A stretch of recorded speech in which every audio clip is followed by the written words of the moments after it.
Hello friends, मैं रोहित यादव अपने YouTube channel chemistry with Rohit में आपका फिर से हार्दिक स्वागत करता हूं।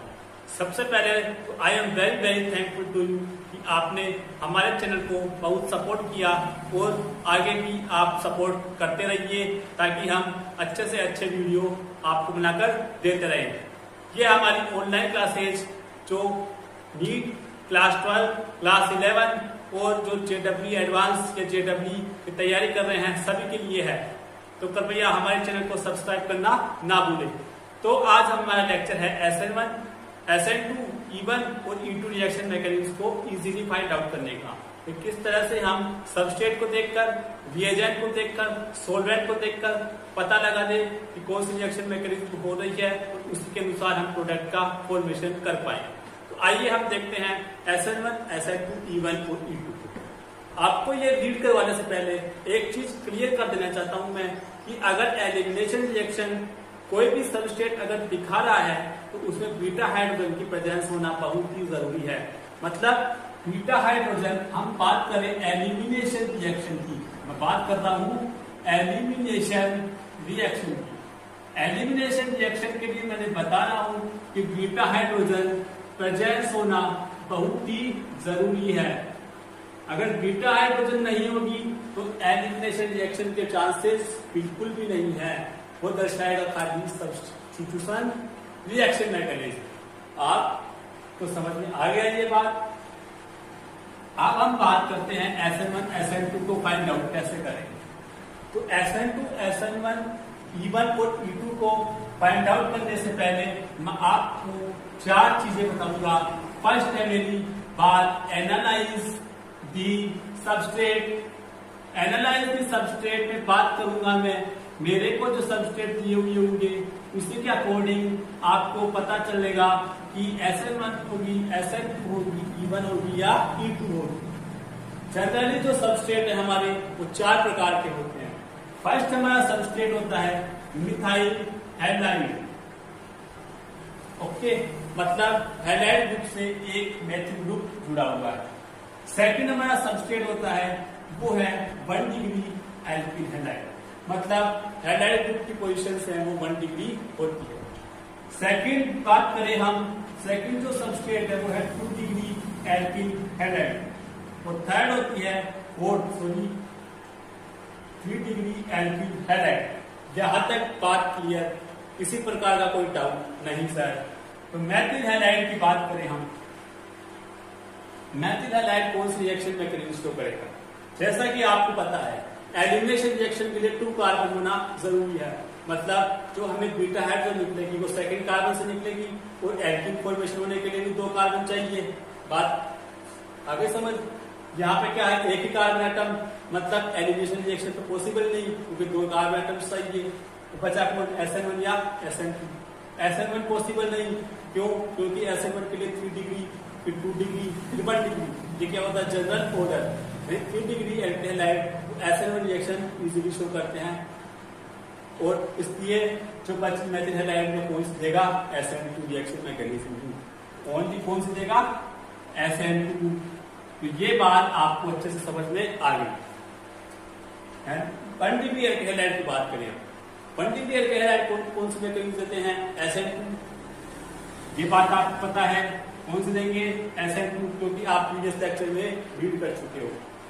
SN2 और E2 भी देता है 1 डिग्री एल्किल हैलाइड, लेकिन जो E2 की प्रोसेस होती है वो बहुत स्लो प्रोसेस होती है, जबकि SN2 की जो प्रोसेस है वो बिल्कुल फास्ट प्रोसेस है और ये जल्दी प्रोडक्ट बना लेती है SN2 रिएक्शन मैकेनिज्म से। और E2 जो मैकेनिज्म से प्रोडक्ट बनता है वो स्लो बनता है, मतलब धीरे धीरे बनता है। बनता तो है लेकिन धीरे धीरे बनता है, ये नहीं कि बनता ही नहीं है। तो 1 डिग्री एल्किल हैलाइड जो SN2 और E2 रिएक्शन मैकेनिज्म फॉलो करेगी। 2 डिग्री एल्किल हैलाइड की बात करें तो जनरली ऑल पॉसिबल मैकेनिज्म है। ऑल पॉसिबल मैकेनिज्म कौन कौन सी है, SN1 भी दर्शाएगी, SN2 भी दिखाएगी, E1 भी दिखाएगी और E2 भी दिखाएगी। आगे बात समझ में। 2 डिग्री एल्किल हैलाइड की बात की मैंने। 3 डिग्री एल्किल हैलाइड की बात करता हूं तो 3 डिग्री एल्किल हैलाइड कौन कौन सी दिखाएगी, 3 डिग्री एल्किल हैलाइड दिखाएगी SN1, हाँ SN1, E1 एंड E2। ये रिएक्शन मैकेनिक्स फॉलो करेगी 3 डिग्री एल्किल हैलाइड। तो ये एक जनरल टेबल है, इधर हम लिख दें ये तो क्या है मैकेनिज्म, कौन सी फॉलो करती है, सबस्ट्रेट। ये क्या है सबस्ट्रेट। जब भी कोई हमें सबस्ट्रेट दे दे तो उसको देख के पता लगा ले कि ये वाली मैकेनिज्म तो फॉलो होगी, है ना, और बची दो नेग्लेक्ट कर दी हमने, मतलब अपने दिमाग से ही हटा दी, मतलब ये हमें दे दी SN2 होगी और बाकी से हमें कोई मतलब नहीं। तो ये था हमारा फर्स्ट एनालाइज द सबस्ट्रेट, मतलब सबस्ट्रेट को देख के ही पता लगाना कौन सी रिएक्शन फॉलो हो रही है। बात करें हम सेकंड है हमारा न्यूक्लियोफिलिसिटी वर्सेस बेसिसिटी। न्यूक्लियोफाइल क्या होता है, बेस क्या होता है, कि मैं आपको प्रीवियस लेक्चर में रीड करवा दिया है कि न्यूक्लियोफाइल है जो डायरेक्टली कार्बन पर अटैक करते हैं, जबकि बेस बीटा हाइड्रोजन पर अटैक करके एल्किन का फॉर्मेशन करते हैं। तो सेकंड बात करूं मैं, मेरे पास है न्यूक्लियोफिलिसिटी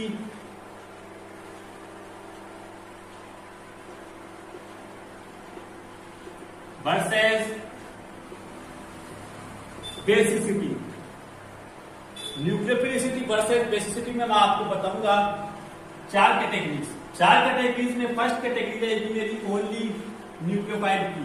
ओनली न्यूक्लियोफाइल की कैटेगरी में मैं देखूंगा कि मेरे पास जो रिएजेंट गिवन है वो न्यूक्लियोफाइल का ही वर्क करेगा। सेकंड कैटेगरी में लूंगा ओनली बेस की, मतलब मेरे को जो बेस दिया हुआ होगा वो ओनली बेस का ही वर्क करेगा, ना कि न्यूक्लियोफाइल का। थर्ड कैटेगरी में लूंगा स्ट्रॉन्ग न्यूक्लियोफाइल या स्ट्रॉन्ग बेस की, मतलब जो मेरे पास दिया हुआ रिएजेंट है वो स्ट्रॉन्ग न्यूक्लियोफाइल और स्ट्रॉन्ग बेस दोनों का ही बिहेव करेगा। तो फोर्थ कैटेगरी है मेरी वीक न्यूक्लियोफाइल या वीक बेस। ये मेरी फोर्थ कैटेगरी है, मतलब दिया गया रिएजेंट वीक न्यूक्लियोफाइल और वीक बेस की जैसे बिहेव करेगा। यानी मैंने 4 कैटेगरी में डिवाइड कर दिया न्यूक्लियोफिलिसिटी वर्सेस बेसिसिटी को। इसको देखकर ही पता लगाऊंगा कि SN1 E1 SN2 और E2 में से कौन सी पॉसिबल रिएक्शन मैकेनिज्म फॉलो हो सकती है। मतलब सबस्ट्रेट को देख के तो हमने पता लगा लिया, अब रिएजेंट भी देगा हमें अटैक करने के लिए उसके ऊपर। रिएजेंट अटैकिंग रिएजेंट कौन से हैं, ये वाले, तो इनको देख के पता लगाना है हमें। अब मैं बात आता हूँ ओनली न्यूक्लियोफाइल कैटेगरी में। आपको पता है सब्स्टिट्यूशन रिएक्शन में कौन अटैकिंग स्पीसीज है, न्यूक्लियोफाइल, क्योंकि न्यूक्लियोफिलिक सब्स्टिट्यूशन स्पीसीज कौन सी है, न्यूक्लियोफाइल। तो कौन कौन सी देखिए, SN1 या SN2 रिएक्शन मैकेनिज्म फॉलो करेगी अगर ओनली न्यूक्लियोफाइल आ जाए तो। ओनली बेस आ जाए, ओनली बेस का मतलब यहाँ पर है बहुत ही ज्यादा स्ट्रॉन्ग बेस। अगर ओनली बेस ही देते हमें तो वो होगा हमारा E2 रिएक्शन मैकेनिज्म, मतलब बाइमोलिक्यूलर एलिमिनेशन रिएक्शन। क्या होगी, E2 reaction. Strong nucleophile strong base की मैं बात करूं, स्ट्रॉन्ग न्यूक्लियोफाइल कौन देगा, SN2। स्ट्रॉन्ग बेस होगा तो E2, मतलब बाइमोलिक्यूलर मैकेनिज्म रिएक्शन फॉलो होगी जब स्ट्रॉन्ग न्यूक्लियोफाइल और स्ट्रॉन्ग बेस देगा।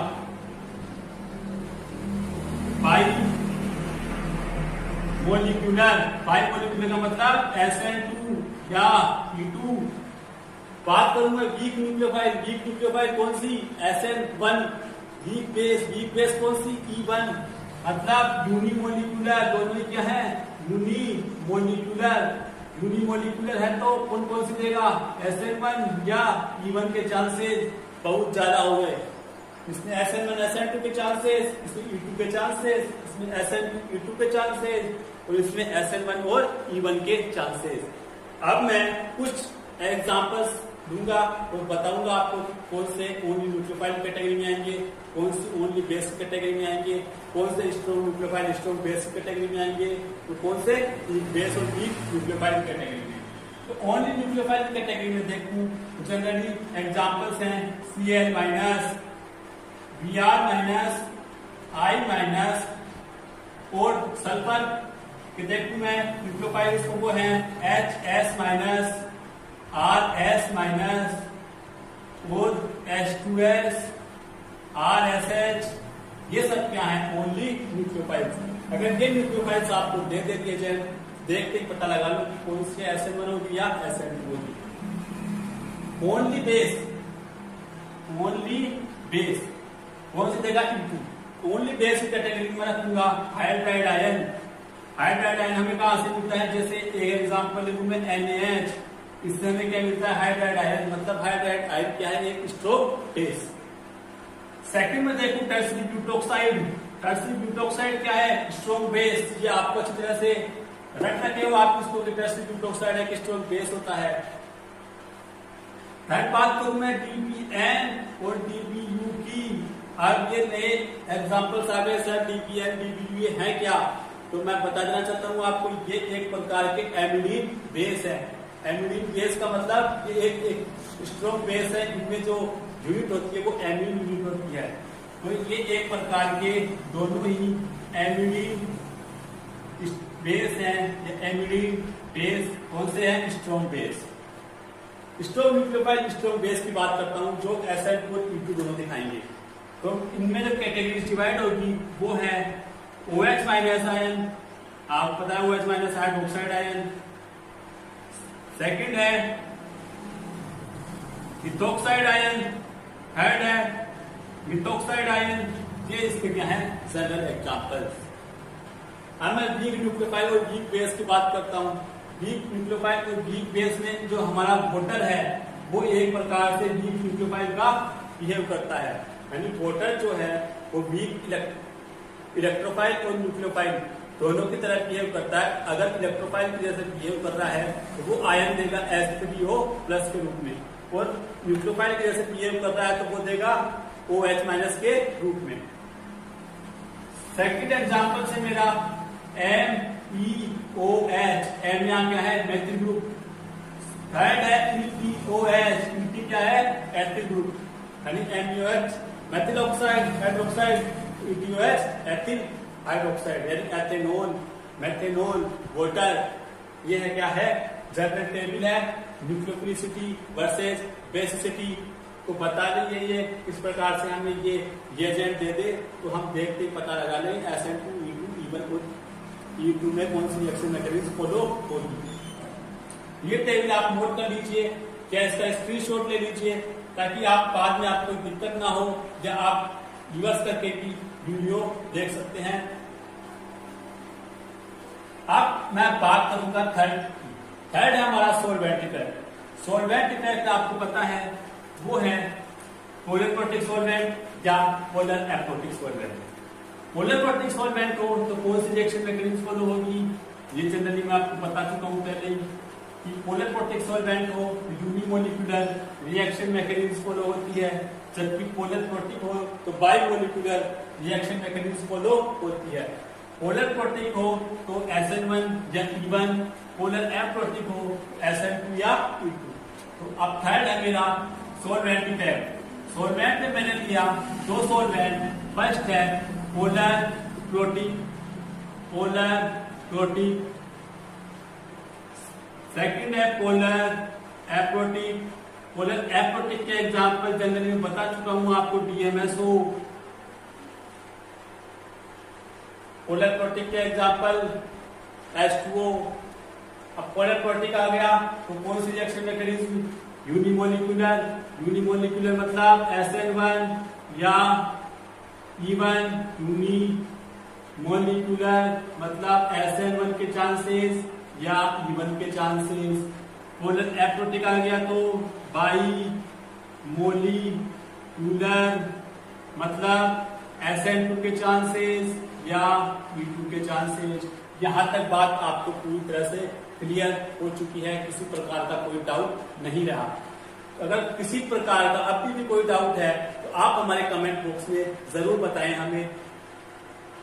आप फोर्थ कैटेगरी में देखूंगा स्टीरियोकेमिस्ट्री। मतलब स्टीरियोकेमिस्ट्री भी एक बहुत बड़ा इफेक्ट डालती है रिएक्शन मैकेनिज्म को फाइंड आउट करने में। स्टीरियोकेमिस्ट्री बताती है हमें कि जो सबस्ट्रेट की पोजीशंस हैं लिविंग ग्रुप्स की या कोई हाइड्रोजन एब्स्ट्रैक्ट हो रही है उनकी पोजीशन क्या है। अगर वो SN2 या E2 शो कर रही है, कोई भी सबस्टेट SN2 या E2 दिखा रही है, तो उसमें हम लिविंग ग्रुप की स्टीरियोकेमिकल फॉर्म देखेंगे। मतलब अगर रिएक्शन SN2 या E2 टाइप से हो रही है तो स्टीरियोकेमिकल फॉर्म होना बहुत जरूरी है, यानी सबस्टेट स्टीरियोकेमिकल फॉर्म में होना जरूरी है। स्टीरियोकेमिकल फॉर्म का मतलब क्या होता है? SN2 रिएक्शन है, अगर इसमें लिविंग ग्रुप फ्रंट साइड में जुड़ा हुआ है तो अटैकिंग ग्रुप बैक साइड से अटैक करेगा। E2 में दोनों एंटी पेरिप्लेनर पोजीशन में होने चाहिए लिविंग ग्रुप्स कौन से? हैलाइड्स और बीटा हाइड्रोजन दोनों एंटी पेरिप्लेनर पोजीशन में होने चाहिए, तभी ही वो E2 रिएक्शन मैकेनिज्म या एलिमिनेशन रिएक्शन शो करेगा। तो मैंने बताई SN2 और E2 के लिए स्टीरियोकेमिकल फॉर्म होना जरूरी है। बात करूं मैं SN1 की, SN1 में ऐसा कुछ भी नहीं है, मतलब स्टीरियोकेमिस्ट्री बिल्कुल लॉस्ट है, यानी स्टीरियोकेमिस्ट्री का कोई इफेक्ट नहीं है। क्यों नहीं है स्टीरियोकेमिस्ट्री का इफेक्ट? SN1 में आपको पता है कार्बोकैटायन फॉर्मेशन होता है। कार्बोकैटायन की ट्राइगोनल प्लेनर ज्योमेट्री होने के कारण जो अटैकिंग ग्रुप है वो फ्रंट साइड और बैक साइड दोनों साइड से अटैक कर सकता है और अपना प्रोडक्ट दे सकता है। इस तरह से स्टीरियोकेमिस्ट्री का कोई इफेक्ट नहीं हुआ SN1 में। मतलब मैं बताऊंगा आपको स्टीरियोकेमिस्ट्री लॉस्ट इसमें SN1, अगर कोई भी सबस्टेट SN1 रिएक्शन दे रहा है तो इसमें स्टीरियोकेमिस्ट्री का कोई इफेक्ट नहीं है। अब बात करूं E1 में क्या इफेक्ट होगा फिर स्टीरियोकेमिस्ट्री का? स्टीरियोकेमिस्ट्री का E1 में ये इफेक्ट होगा कि E1 से बनने वाले प्रोडक्ट वो सभी प्रकार के प्रोडक्ट्स देगा जो भी E1 रिएक्शन से बन सकते हैं। मतलब एल्कीन बनेगी, एल्कीन की कौन कौन सी? हॉफमैन, सेट जेब प्रोडक्ट होगा, सिस होगी या ट्रांस होगी, यानी ऑल पॉसिबल प्रोडक्ट्स। बात करें हम ऑल पॉसिबल प्रोडक्ट्स की, इसमें E1 रिएक्शन मैकेनिज्म में ये थी हमारी stereochemistry of mechanism reaction. SN1 SN2 E2 हो तो स्टीरियोकेमिकल फॉर्म में होना जरूरी है। SN1 हो उसकी स्टीरियोकेमिस्ट्री लॉस्ट हो जाती है। क्यों हो जाती है मैंने आपको बता चुका हूँ। E1 हो ऑल पॉसिबल प्रोडक्ट्स बनाएगा, मतलब हॉफमैन, सेट जेब, सिस और ट्रांस। ये थी हमारी चार जिसके ऊपर डिपेंड करती है कौन सी reactions SN1 SN2 E1 and E2। हम एक जनरल टेबल बना लेते हैं जिससे हमें आसानी से फाइंड आउट हो जाए। हम एक जनरल टेबल बनाते हैं कि किस तरह से जो रिएजेंट है वो सबस्ट्रेट पर अटैक करके कौन सा रिएक्शन मैकेनिज्म शो करेगा या कौन सा प्रोडक्ट देगा। तो देखते हैं हम टेबल फॉर्मेशन करते हैं। एक तरफ लेंगे सबस्ट्रेट, एक तरफ लेंगे न्यूक्लियोफिलिसिटी वर्सेस बेसिसिटी। सबस्ट्रेट लेते हैं हम इस तरफ, मतलब नीचे के साइड तो है हमारा सबस्ट्रेट, ठीक, और इस साइड लेते हैं हम न्यूक्लियोफिलिसिटी या बेस। आ गई बात समझ में? मतलब न्यूक्लियोफिल और बेस के में चार कैटेगरी बनाई थी, वो लेंगे इस साइड। तो कौन कौन सी? सबसे पहले थी ओनली न्यूक्लियोफाइल की, सेकंड कैटेगरी थी ओनली बेस की। एग्जाम्पल्स तो आपको याद है, एग्जाम्पल्स याद नहीं हो तो रिवर्स वीडियो करके देख लेना, और यहाँ पर मेंशन करने की जरूरत नहीं है कि कौन से एग्जाम्पल्स तो ओनली न्यूक्लियोफाइल में आएंगे, आपको बता चुका हूं पहले ही। थर्ड कैटेगरी है स्ट्रॉन्ग न्यूक्लियोफाइल या स्ट्रॉन्ग बेस। फोर्थ कैटेगरी है वीक न्यूक्लियोफाइल या वीक बेस। अब मैं नीचे की साइड लूंगा सबस्ट्रेट। सबस्ट्रेट कौन सा? पहला methyl halide, second 1 degree halide, third 2 degree halide, fourth 3 degree alkyl halide. आगे बात समझ में? अब मैं कंपैरिजन करूंगा न्यूक्लियोफाइल और सबस्ट्रेट में। अब मेरे पास ओनली न्यूक्लियोफाइल है, मेथिल हैलाइड है कि कौन सी रिएक्शन मैकेनिज्म बताओ जरा। बताया था मैंने आपको SN2। भूल गए आप इतनी जल्दी? भूलेगा नहीं, ये चीज आपको बहुत ज्यादा लर्न करनी है क्योंकि ये बहुत आगे काम में आएगी आपके। SN2 ओनली बेस तो भी SN2, strong nucleophile strong base तो भी SN2, weak nucleophile weak base तो भी SN2। आगे बात समझ में? क्यों ओनली बेस कैटेगरी में SN2 क्यों आया? क्योंकि दो कार्बन होने चाहिए ना आपको एलिमिनेशन रिएक्शन शो करने के लिए, तो देगा नहीं, बचा क्या SN2 क्योंकि मेथिल हैलाइड है। Strong nucleophile strong base SN2, weak nucleophile weak base में सर SN1 इवन होनी चाहिए, SN2 क्यों हो गई? SN2 इसलिए हो गई बेटा क्योंकि जो मेथिल हैलाइड है वो SN2 का ऑर्डर देखें हम तो 1 2 3 होता है, जबकि SN1 इवन का होता है 3 2 1, मतलब कार्बोकैटायन बनता है, कार्बोकैटायन स्टेबल बनता है 3 डिग्री का, ना कि मेथिल हैलाइड का। मेथिल कार्बोकैटायन स्टेबल नहीं होता, इसलिए कौन सा दर्शा रहा है SN2। आगे बात समझ में? अब ओनली न्यूक्लियोफाइल की कैटेगरी है, 1 डिग्री हैलाइड है, तो कौन कौन सा देगा? SN2 ओनली न्यूक्लियोफाइल में, तो ओनली बेस में E2। आगे बात समझ में? 1 degree halide strong nucleophile strong base, strong nucleophile तो SN2, strong base E2। 1 degree halide weak nucleophile मतलब SN1, वीक बेस E1 तो SN1 या सॉरी 1 डिग्री हैलाइड है ना, 1 डिग्री हैलाइड है तो SN2 या E2, वही प्रोडक्ट देगा। अब 2 डिग्री हैलाइड है, 2 डिग्री हैलाइड है, ओनली न्यूक्लियोफाइल है, ओनली न्यूक्लियोफाइल है तो वो SN1 भी दे सकता है या SN2 भी। यहां तक बात क्लियर? ओनली बेस है तो वो E2 भी देगा, E1 नहीं देगा क्योंकि स्ट्रॉन्ग बेस के यहाँ पर ओनली बेस का मतलब है strong base. Strong nucleophile strong base है तो SN1 वो सॉरी SN2 या E2, और वीक न्यूक्लियोफाइल वीक बेस है तो SN1 या E1। यहां तक बात क्लियर? अब 3 डिग्री हैलाइड की बात करते हैं। 3 डिग्री हैलाइड में जो ओनली न्यूक्लियोफाइल दिया हुआ है वो हमें देगा ओनली SN1 ना कि SN2। ओनली बेस की बात करें तो ये भी क्या देगा? E2, यानी E2 तो तीनों में चलेगी, 1 डिग्री 2 डिग्री एंड 3 डिग्री में। स्ट्रॉन्ग न्यूक्लियोफाइल स्ट्रॉन्ग बेस दे दिया, 3 डिग्री है तो SN2 का चांसेस खत्म, बचा कौन? E2।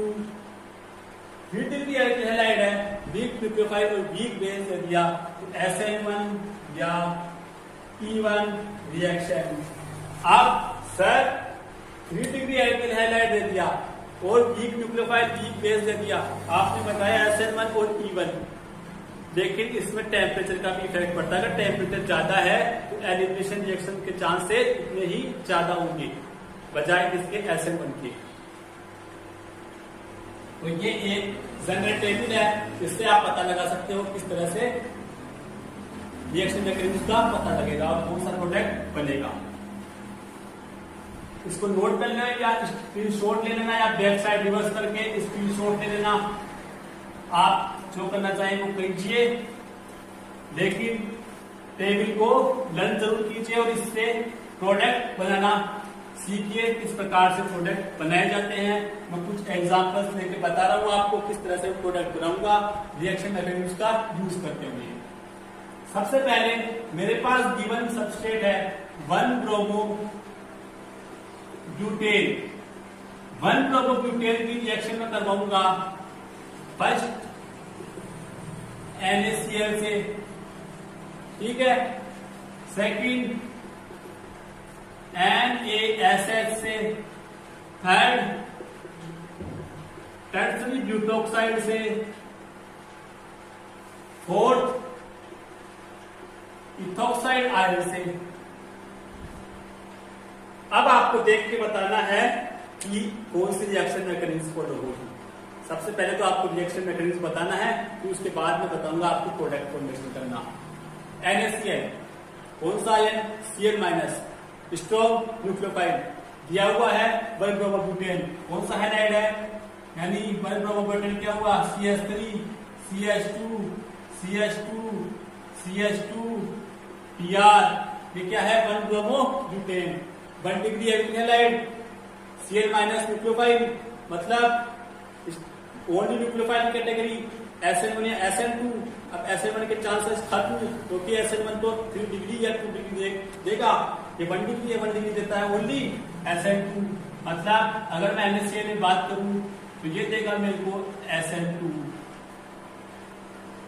NaSH की बात करूं ये भी क्या देगा SN2। क्यों, क्योंकि इससे तो आयन मिलेगा मेरे को SH माइनस आयन मिलेगा।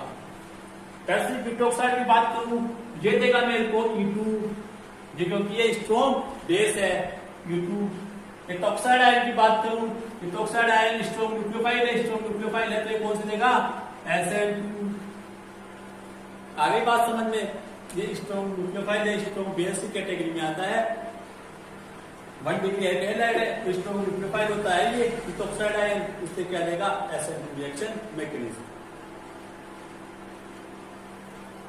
तो ये इस तरह से हमने पता लगाया कि SN2E2 कैसे सबस्ट्रेट को देखकर हमने पता लगाई और रिएजेंट को देखकर। अब सेकंड एग्जांपल है मेरे पास दिया हुआ है 2 डिग्री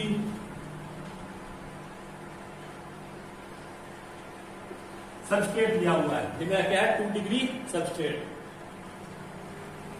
2 डिग्री है तो आपको देख के पता लगाया sir SN1 SN2 E1 E2 चारों में से होगी।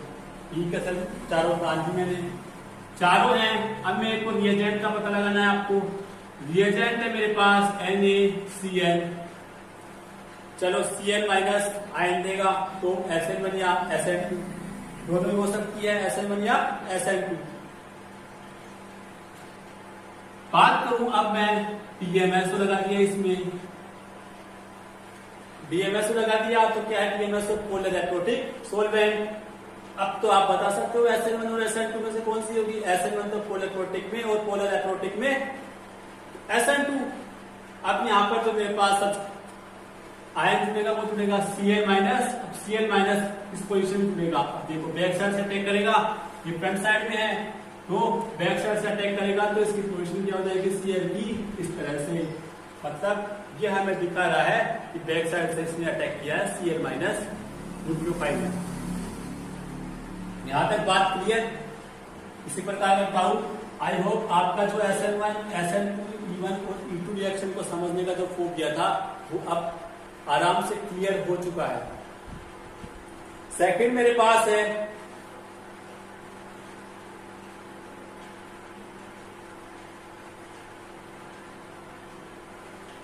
ये मेरे को एक सबस्ट्रेट दे दिया, इसकी रिएक्शन मैं करवा रहा हूं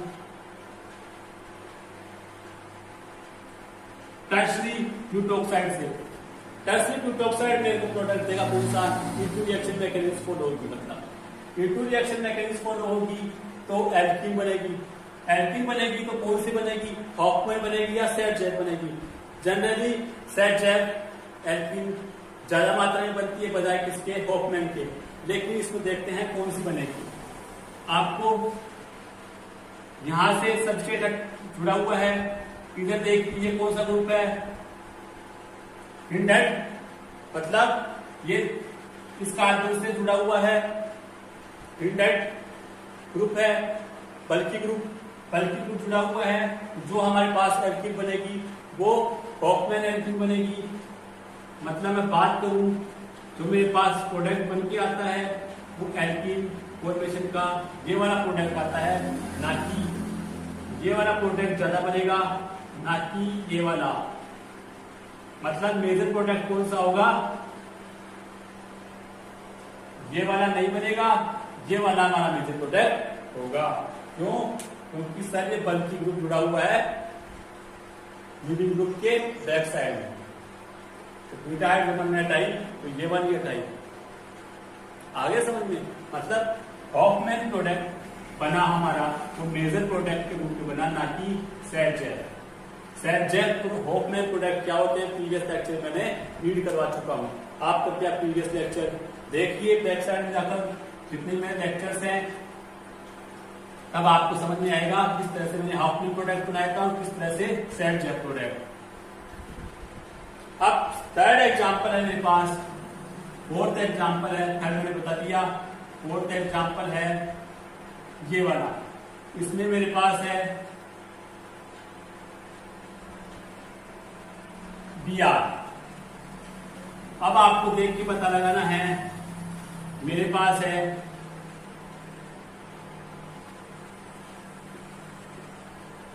इथॉक्साइड आयन।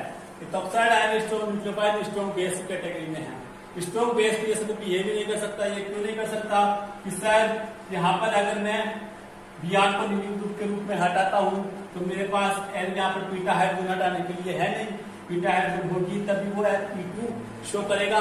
इसलिए P2 शो नहीं करके ये कौन सी रिएक्शन शो करेगा, SN2। P2 रिएक्शन क्यों नहीं शो करी, मैंने शुरू में आपको बताया है, इस लेक्चर में शुरू में मैंने आपको मेंशन किया है एक बात और, अगर एलिमिनेशन रिएक्शन हो रही है तो बीटा हाइड्रोजन की प्रेजेंस होना जरूरी है। तो यहाँ बीटा हाइड्रोजन यहाँ पर है नहीं, बीटा हाइड्रोजन की प्रेजेंस ना हो करके इसलिए SN2 रिएक्शन मैकेनिज्म फॉलो कर रही है। SN2 रिएक्शन मैकेनिज्म फॉलो करेगी तो जो हमारे पास प्रोडक्ट बनेगा वो बनेगा हमारा OEP। Br को क्या कर दिया इसने, सब्स्टिट्यूट कर दिया इथॉक्साइड आयन में। तो इस तरह से कुछ एग्जांपल्स हैं जो हम देखकर पता लगा लेंगे किस तरह से SN2 होगी, किस तरह से SN1 होगी, किस तरह से E1 होगी, A2 होगी। तो thank you for watching this video. We will meet again in my next video in which we will study about halo alkanes की जो बची हुई केमिकल रिएक्शंस हैं और हेलो एरिन की जो रिएक्शन है हमारी, उनके बारे में हम डिस्कस करेंगे। आप हमारे चैनल को लाइक, शेयर और सब्सक्राइब जरूर कीजिए और प्रेस द बेल आइकन ताकि आपको नोटिफिकेशन आगे से आगे मिलता रहे जब भी हम वीडियो अपलोड करें। और हमारे वीडियो को लाइक जरूर करें ताकि हमें मोटिवेशन मिले और हम और भी अच्छा वीडियो बनाने की कोशिश करें। तो bye bye again, see you in next video.